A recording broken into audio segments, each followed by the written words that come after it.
अल्लाह रब्बुल इज़्ज़त के नाम से आपके और हम सब के दस्तरखानों में वुसअत अता करे, सेहत और तंदुरुस्ती के साथ, आमीन। आज इसी दुआ के साथ अपनी रेसिपी का आगाज़ करते हैं।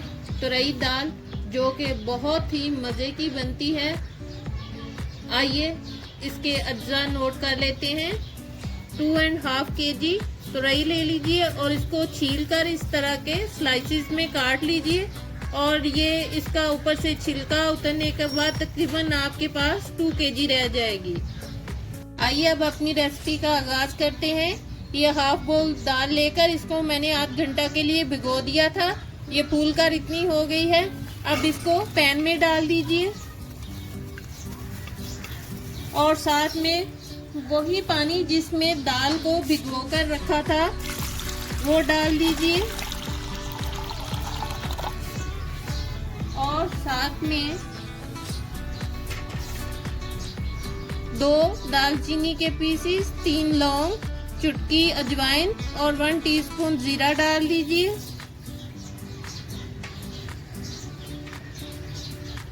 ये 1 टीस्पून कुटी लाल मिर्च है, इसमें से हाफ डाल दीजिए और इसमें एक चीज दाल मिक्स मसाला ये आप ले लीजिए और 1/4 टीस्पून ये डाल दीजिए और इसके साथ अब चूल्हा ऑन करके दाल को बॉईल कर लीजिए। दाल खड़ी खड़ी भी रहे और दाल मुकम्मल मैश भी ना हो। इसके बाद मैं आपसे फिर मिलूंगी। और दाल को बॉईल करते वक्त इसमें हाफ टीस्पून लेवल करके नमक ले लीजिए और वो भी साथ में डाल दीजिए और इसको बॉईल कर लीजिए ऊपर से कवर कर लेने के बाद। आइए अब इसकी तैयारी की तरफ चलते हैं।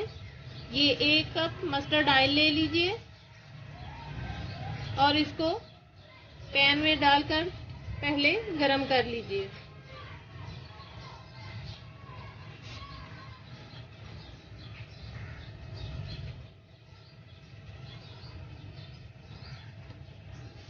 गरम करते वक्त बाज लोग ये समझते हैं कि मस्टर्ड ऑयल की स्मेल आती है, लेकिन अगर आप थोड़ा सा इसमें ये नमक डाल देंगे 1/4 टीस्पून के लगभग और इसको गरम करेंगी तो इसकी जरा भी स्मेल नहीं आएगी। लेकिन आपने ऑयल को जलाना नहीं है। मैं इसको गरम कर लूं फिर आपसे मिलती हूँ। मस्टर्ड ऑयल को गरम कर लेने के बाद इसमें ये 2 लार्ज साइज की प्याज इनको स्लाइसिस में काट कर डाल दीजिए और इनको साफ कर लीजिए।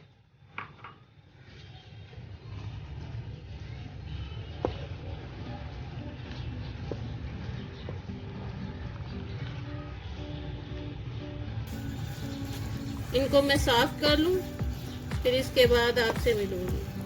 प्याज को साफ कर लेने के बाद इसमें 2 लार्ज साइज के टमाटर काट लीजिए इनको रफली और ये डालकर अब इनको प्याज के साथ साफ कर लीजिए इन्हें भी।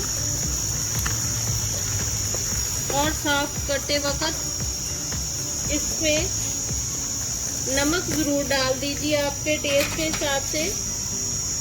मैं इसमें अभी दाल में भी डाला है, मैं बाद में टेस्ट कर लूंगी। अभी मैं फिलहाल 1 टीस्पून डाल रही हूँ और इसके साथ अब इन टमाटरों को मैं साफ कर लेती हूँ। टमाटर काफी हद तक सॉफ्ट हो गए हैं। अब इसमें 1.5 टीस्पून पिसी लाल मिर्च और हाफ टीस्पून हल्दी डाल दीजिए और जो हाफ कुटी लाल मिर्च रखी थी वो भी डाल दीजिए और पिसा धनिया 1 टीस्पून फुल भर के ये डाल दीजिए। नमक तो हमने पहले ही डाल लिया था। अब इसके साथ इसको 2-3 मिनट इसकी भुनाई कर लीजिए अच्छी तरह से। 2-3 मिनट इसकी अच्छी तरह से भुनाई कर लेने के बाद 1 टेबलस्पून फुल भर के अदरक और 1 टेबलस्पून फुल भर के चोटीदार लहसुन और 2-3 सब्ज मिर्चें लेकर इनको चॉपर में फाइनली चॉप कर लीजिए और वो डाल दीजिए।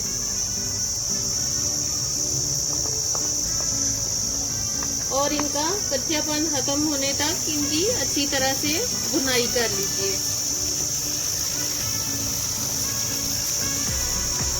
भुनाई करते वक्त साथ में इसमें सब्जियां 3-4 टेबलस्पून डाल दीजिए और इसके साथ इसकी 2-3 मिनट भुनाई कर लीजिए। अब इसमें वही दाल वाला पानी जिसमें दाल को भिगोकर रखा था वो 1/4 कप के करीब डाल दीजिए और इसको कवर करके 4-5 मिनट इसको गला लीजिए। पहले अच्छी तरह से 4-5 मिनट मैंने इसकी भुनाई कर ली है। अब इसमें ये जो तुरई काट के रखी थी और धोकर साफ सुथरी करके वो डाल दीजिए। तुरई मैंने इसमें डाल ली है और इसको मिक्स कर लेने के बाद इसकी मैंने 3-4 मिनट अच्छी तरह से भुनाई कर ली है। अब मैं इसको कवर करके गला लूंगी क्योंकि ये खुद का पानी बहुत छोड़ती हैं, इसलिए इसमें मैं अभी पानी नहीं डालूंगी। अब इनको मैंने मुकम्मल तौर पर गला लिया है। बहुत हल्की सी इसमें कसर बाकी है। अब इसमें ये दाल जिसको बॉईल करके रखा था वो डाल दीजिए। ये बहुत ज़्यादा मैश भी नहीं है और बहुत ज़्यादा गली हुई भी नहीं है, बहुत ज़्यादा खड़ी खड़ी भी नहीं है, सॉरी। और अब इसको इसमें 1-2 मिनट इसकी भुनाई कर लेने के बाद इसको 4-5 मिनट के लिए फिर दम पर रखेंगे। इसको मैंने 4-5 मिनट दम पर रखा था। अब इसमें ये गरम मसाला पाउडर डाल दीजिए